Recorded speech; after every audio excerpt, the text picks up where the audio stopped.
भगवान गणेश को दूर्वा क्यों चढ़ाया जाता है? शिव जी, विष्णु जी, दुर्गा जी और सूर्यदेव के साथ साथ गणेश जी का नाम हिंदू धर्म के 5 प्रमुख देवों पंचदेव में शामिल है, जिससे गणपति जी का महत्व साफ पता चलता है। गण का अर्थ होता है वर्ग, समूह, समुदाय और ईश का अर्थ है स्वामी। शिव गणों और देवगणों के स्वामी होने के कारण इन्हें गणेश कहते हैं। गणेश जी ने महाभारत का लेखन कार्य भी किया था। भगवान वेद व्यास जब महाभारत की रचना पर विचार कर चुके थे तो उन्हें उसे लिखवाने की चिंता हुई। ब्रह्मा जी ने उनसे कहा कि यह कार्य गणेश जी से करवाया जाए। किसी भी देव की आराधना के आरंभ में, किसी भी सत्कर्म व अनुष्ठान में, उत्तम से उत्तम और साधारण से साधारण कार्य में भी भगवान गणपति का स्मरण, उनका विधिवत पूजन किया जाता है।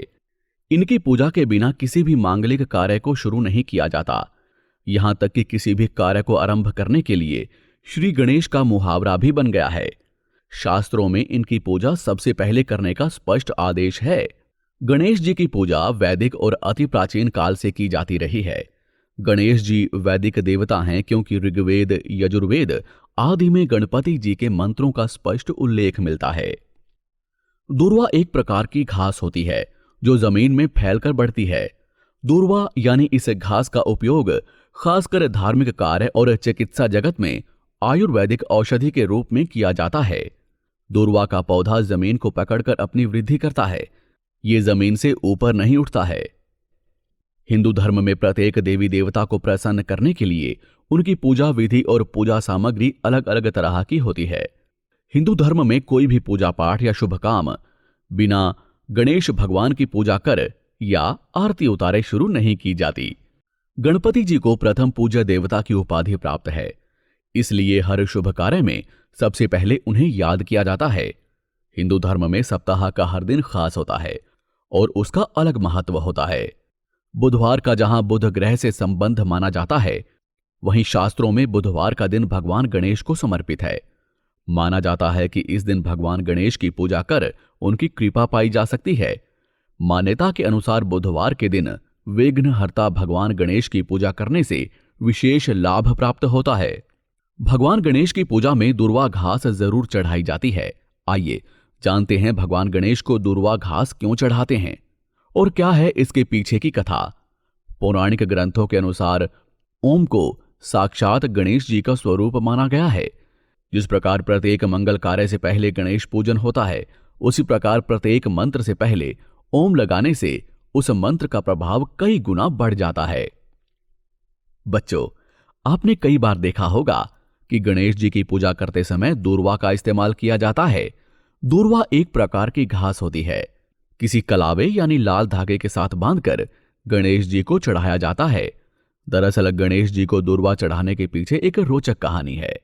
तो कहानी ऐसी है कि प्राचीन काल में हर जगह राक्षसों का आतंक फैला हुआ था। राक्षस देवताओं और ऋषि मुनियों को बहुत परेशान किया करते थे। वो देवताओं और ऋषियों की तपस्या भंग कर दिया करते थे। ऐसा ही एक राक्षस था अनलासुर। अनलासुर ने हर जगह हाहाकार मचा रखा था। सभी देवतागण उससे बहुत डरते थे। वो ऋषि मुनियों को ऐसे ही निगल जाता था। तो भगवान गणेश की पूजा आराधना में दूर्वा चढ़ाने से सभी प्रकार के सुख और संपदा में वृद्धि होती है। पूजा में दूर्वा का जोड़ा बनाकर भगवान को चढ़ाया जाता है। मान्यता है कि दूर्वा घास के 11 जोड़ों को भगवान गणेश को चढ़ाना चाहिए। दूर्वा को चढ़ाने के लिए किसी साफ जगह से ही दूर्वा घास को तोड़ना चाहिए। गंदी जगहों से कभी भी दूर्वा घास को नहीं तोड़ना चाहिए। दूर्वा चढ़ाते समय गणेश जी के 11 मंत्रों का जाप जरूर करें।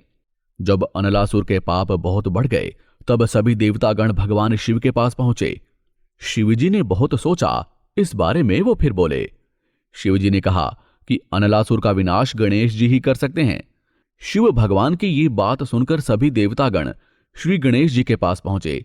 गणेश जी के सामने सभी हाथ जोड़कर खड़े हो गए और बोले, हे प्रभु, हमें इन निर्दयी राक्षसों से बचा लीजिए। गणेश जी ने देवताओं की सारी बातें सुनी। कैसे अनलासुर उनके साथियों को खा गया, सबकी तपस्या को भंग कर दिया और सबका जीना मुश्किल कर दिया है। देवताओं की ऐसी दैनिक स्थिति को देखकर श्री गणेश उनकी मदद के लिए तैयार हो गए। गणेश जी ने अनलासुर से युद्ध करने का निर्णय किया और अपने सारे अस्त्र शस्त्र तैयार कर लिए। सारे देवताओं ने भी गणेश जी की तैयारी में उनका साथ दिया। इस घटना के बाद अनलासुर और श्री गणेश के बीच भयानक युद्ध होता है। क्रोध में आकर श्री गणेश जी अनलासुर को निगल जाते हैं। अनलासुर का अंत हो जाता है, लेकिन गणेश जी के पेट में बहुत जलन होने लगती है। इस जलन को ठीक करने के लिए सभी देवता और ऋषि मुनि उपचार खोजने में लग जाते हैं, लेकिन किसी भी उपचार से श्री गणेश जी के पेट की जलन कम नहीं होती। तब कश्यप ऋषि दूर्वा की 21 गांठ खाने के लिए श्री गणेश जी को देते हैं। गणेश जी को दूर्वा के सेवन से आराम मिलता है और उनके पेट की जलन शांत हो जाती है। इससे खुश होकर गणेश जी कहते हैं कि आज के बाद जो भी मुझे दूर्वा चढ़ाएगा, मैं उसकी सारी मनोकामनाएं पूर्ण करूंगा। भगवान गणेश की पूजा आराधना में दूर्वा चढ़ाने से सभी तरह की सुख और संपदा में वृद्धि होती है। पूजा में दूर्वा का जोड़ा बनाकर भगवान को चढ़ाया जाता है। मान्यता है कि दूर्वा घास के 11 जोड़ों को भगवान गणेश को चढ़ाना चाहिए। दूर्वा को चढ़ाने के लिए किसी साफ जगह से ही दूर्वा घास को तोड़ना चाहिए। गंदी जगहों से कभी भी दूर्वा घास को नहीं तोड़ना चाहिए। दूर्वा चढ़ाते समय गणेश जी के 11 मंत्रों का जाप जरूर करें। जय श्री गणेश।